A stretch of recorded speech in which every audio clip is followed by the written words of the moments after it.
ये पूरा वीडियो बताएंगे आपको और वाक़या क्या हुआ पूरा तफसील से बताएंगे। ये वाक़या हुआ आज तेलंगाना के निज़ामाबाद शहर में, जहाँ पे अमजदुल्ला खान और एमआईएम के कुछ कारकुनों के बीच एक क्लैश हो गया। जी हाँ, एमआईएम वर्सेस एमबीटी की फिर से एक क्लैश हो गई। तो सुने आप किस तरह के अल्फाज पेश किए। ये है हमारे कौम के लीडर्स, ये है एमआईएम के लीडर्स, किस तरह से निज़ामाबाद में क़यादत कर रहे हैं, आप लोग देख सकते। खैर, ऐसे जाहिलों के बारे में कुछ बात करना नहीं है जो माँ बहन के ऊपर ऐसे अल्फाज यूज़ कर रहे हैं जैसे उनके माँ बहन नहीं है घर में। तो अभी वाक़या क्या हुआ था उसके बारे में बात करेंगे। ये वाक़या है निज़ामाबाद का।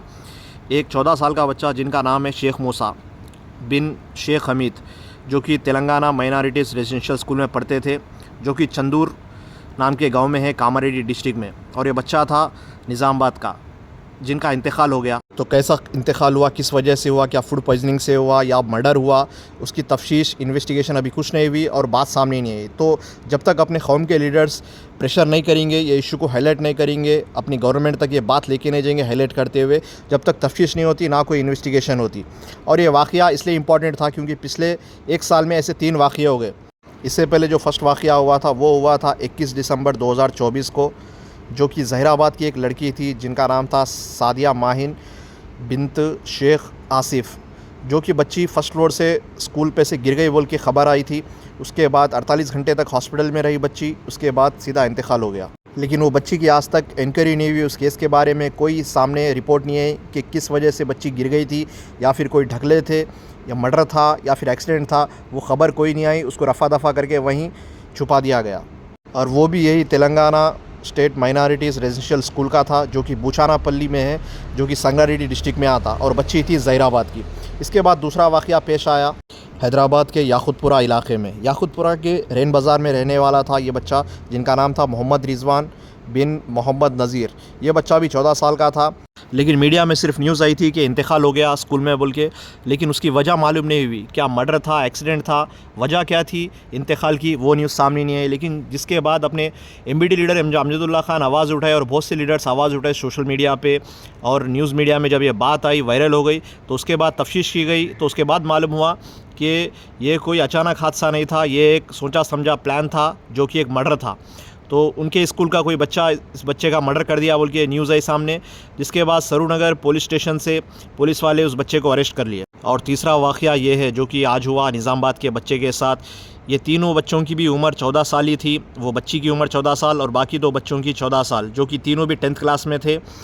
और पहले वाली बच्ची की, जैसे कि मैंने बताया कि उसके ऊपर कोई तफ्तीश नहीं हुई, क्या मर्डर था या फिर अचानक मौत हुई, जो कि बच्ची फ़र्स्ट फ्लोर से गिर गई थी बोल के न्यूज़ आई, जिसकी कोई इन्वेस्टिगेशन नहीं गई। और दूसरा बच्चा जो था मोहम्मद रिजवान, उनकी इन्वेस्टिगेशन की गई, जिसके बाद मालूम हुआ कि मर्डर था। अब ये तीसरा केस है जो कि निज़ामाबाद का है, और ये चंदूर गांव में स्कूल है तेलंगाना माइनॉरिटीज़ रेजिडेंशियल, जो कि कामारेड्डी डिस्ट्रिक्ट में आता। तो इसी की तफ्तीश करने गए थे अमजदुल्ला खान, जिनको यहाँ पे इस तरह की दुश्वारियाँ पेश आई।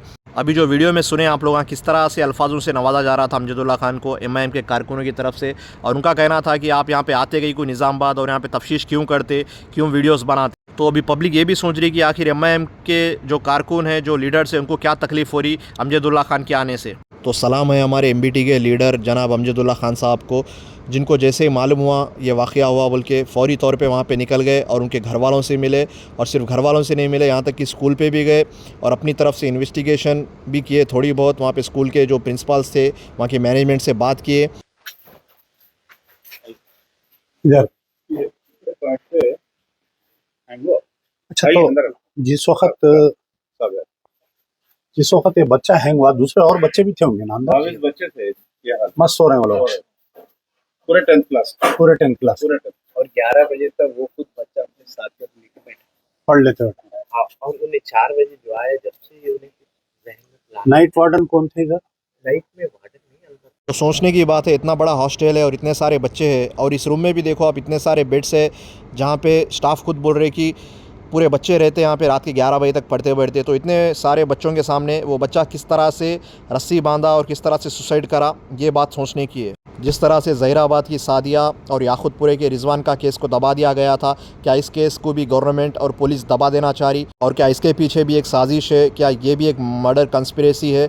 ये तो आने वाला वक्त ही बताएगा। लेकिन जिस तरह से अपने निज़ामाबाद के MIM के लीडर्स इस वाक़े को भी एक मजाक बना दिए, इस वाक़े को भी एक सियासत बनाने की कोशिश कर रहे, और जिस तरह से अमजदुल्ला खान से बात करे और रोकने की पूरी कोशिश करे, तो ये देख के गवर्नमेंट भी और पुलिस वाले भी बोलेंगे कि भाई आप लोग आपस में लड़ लो, पहले आपस में आप लोगों के जब झगड़े ख़त्म होंगे उसके बाद हम इन्वेस्टिगेशन करेंगे। तो यहाँ पे MIM के जो भी कारकुन है, जो भी रोक रहे थे अमजदुल्ला खान को, उन लोगों को शर्म आनी चाहिए और 2 बार सोचना चाहिए कि ये इतना बड़ा इशू है जो कि पिछले 1 साल में से 3 वाक़यात हुए माइनॉरिटी स्कूल में। तो इसके पीछे क्या वजह हो सकती है और क्या कॉन्स्पिरेसी है? अगर से ये सब मिलके काम करते और सब मिलके इसके पीछे तफ्तीश करते तो सही रिज़ल्ट सामने आता था। जो अच्छा सही काम हो रहा उसमें ख़ुद दखल अंदाज़ी दे के इन्हों खुद सियासत कर रहे और दूसरे पे उंगली उठा रहे। शायद हिदायत गलत मिल गई इनको इस बार। तो समझे आप, असल वाक़या ये था, इनको देखा नहीं गया कि वो मरहूम बच्चे के वालिद साहब के साथ बैठ के वीडियो बना रहे थे। अब इनको कहाँ पब्लिसिटी मिल जाती, कहाँ फेम मिल जाती, बल्कि वो MIM के कारकुनों को बर्दाश्त नहीं हुआ। तो यहाँ पे नाम आया मीम TV का, जो कि सैयद सफदर अली जो MIM के अगेंस्ट वीडियोस बनाते, उनका नाम भी लिया गया। लेकिन शायद ये भाई साहब के पास इन्फॉर्मेशन गलत है कि मीम TV को फंडिंग MBT नहीं करते, अमजदुल्ला खान नहीं। ये पहलवान को अगर से लड़ने का इतना शौक़ था तो रेसलिंग रिंग में चैलेंज करते अमजदुल्ला खान को, वहीं पे हैंड टू हैंड लड़ लेते, या फिर ये बोलते कि भाई इलेक्शन आने दो, हम इलेक्शन के टाइम पे बताएंगे आपको, आप भी इलेक्शन लड़ो, हम भी लड़ते। वो होती मर्दानी की बात। अब यहाँ पे आके खुद के एरिया में इतने सारे आदमियों को ले के अटैक करना, ये कोई मर्दानगी नहीं है। अब देखना ये है इस पे हमारे सदर साहब असदुद्दीन ओवैसी साहब क्या जवाब देते, और क्या ये इशू में इन्वॉल्व होते, क्या वो भी निज़ामाबाद आते या फिर कारकुनों के भरोसे पे छोड़ देते ये इतना बड़ा इशू। खैर आप लोग कमेंट में अब ये मत बोलो कि मैं MIM के अगेंस्ट बोला या MBT के सपोर्ट में बोला, ऐसी कोई बात नहीं है भाई, अपन कोई पार्टी को सपोर्ट नहीं करते। लेकिन यहाँ पे बात हक़ और बातिल की थी, जो कि अमजदुल्ला खान हक़ पे थे और यहाँ पे सही इशू रेस करने के लिए आए थे। और जिस तरह से MIM के मकामी लोग जो निज़ामाबाद के हैं वो जिस तरह से वेलकम किए और जिस तरह से नाज़ेबा अल्फाज किए, वो बिल्कुल गलत थे। सबसे पहले उनको ये देखना चाहिए था कि इशू को किस तरह से सॉल्व करना, और ये मिस्ट्री क्या है, आखिर ये मर्डर था, सुसाइड थी, क्या थी, अगर उस पर तवज्जो देते तो बेहतर रहता। और इन सब इश्यूज़ से हट के एक और बात उड़ते उड़ते आ रही, जो कि पॉलिटिकल एक्सपर्ट्स है, वो लोग ये बोल रहे हैं कि तेलंगाना माइनॉरिटीज़ रेजिडेंशियल स्कूल जो कि टिमरिस के नाम से जाने जाते थे, वो स्कूल बहुत सक्सेसफुल रहे KCR के दौर में। ऑल ओवर तेलंगाना में जहाँ पे भी माइनॉरिटी स्कूल्स रहे, कॉलेज रहे, वो बहुत सक्सेस हुए थे और जिसमें KCR का नाम हुआ था। और BRS गवर्नमेंट की एक पॉजिटिव और सक्सेसफुल इमेज गई थी, पूरे सिर्फ तेलंगाना में नहीं बल्कि ऑल ओवर इंडिया में एक बहुत अच्छी इमेज गई थी KCR की और BRS गवर्नमेंट की। तो जैसे कि अब KCR का रूल ख़त्म हो गया तेलंगाना में, अभी है रेवंत रेड्डी की सरकार, तो लोगों का ये कहना है कि रेवंत रेड्डी जब से बैठे माइनॉरिटीज़ के जितने भी डेवलपमेंट वर्क्स है उसको नज़रअंदाज कर रहे जानबूझ के, और ख़ास तौर से जो तेलंगाना माइनॉरिटी स्कूल्स का था उसको पूरी तरह से नज़रअंदाज कर दिए और चोरों के हाथ में दिए, जहाँ पे करप्शन बहुत हो रहा और इस तरह से वाक़यात बहुत पेश आ रहे, जहाँ पे मुस्लिम बच्चों को नज़रअंदाज किए जा रहा और सही तरह से उनकी देखभाल नहीं हो रही और केयर नहीं किया जा रहा, जिसकी वजह से इस तरह के वाक़यात पेश आ रहे। खैर ये बात आगे चल के बहुत जल्द मालूम होंगी, क्योंकि अभी देखना ये है कि असदुद्दीन ओवैसी साहब और रेवंत रेड्डी निज़ामाबाद को कब आते और कब ये स्कूल का मुआयना लेते और कब एक इंक्वायरी बिठाते इस वाक़े पे। लेकिन इतना सब होने के बाद भी अमजदुल्ला खान और MBT के जो भी लीडर्स है वो लोग हिम्मत नहीं हारे और वो लोग इस मरहूम के फैमिली वालों के साथ खड़े रहे और पूरा सपोर्ट करे। और ये आप इमेजेस देख सकते, वीडियो देख सकते, जो कि जनाजे को बताया जा रहा कब्रस्तान का वीडियो है, जहाँ पे दुआए मग़फ़िरत की गई। बाद में जो भी लोग दूर से आए थे उन सभी को आखिरी दीदार करवाया गया।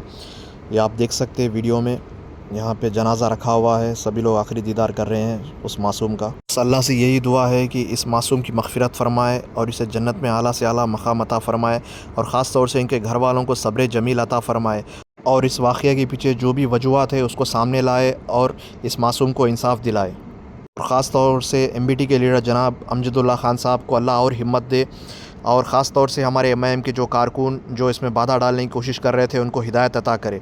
तो मिलेंगे किसी और वीडियो में। आप लोगों की क्या राय है इस पूरे वाक़े के ऊपर, ज़रूर कमेंट में अपनी राय पेश करिए, और इस वीडियो को ज़्यादा से ज़्यादा शेयर करिए ताकि ये तेलंगाना गवर्नमेंट तक जाए और MIM के जो बड़े बड़े लीडर्स हैं असदुद्दीन ओवैसी साहब, अकबरुद्दीन ओवैसी साहब तक भी पहुँचे और जल्द से जल्द एक इंक्वायरी बिठाई जाए और इन्वेस्टिगेशन स्टार्ट की जाए। मिलेंगे किसी और वीडियो में। खुदा हाफिज़।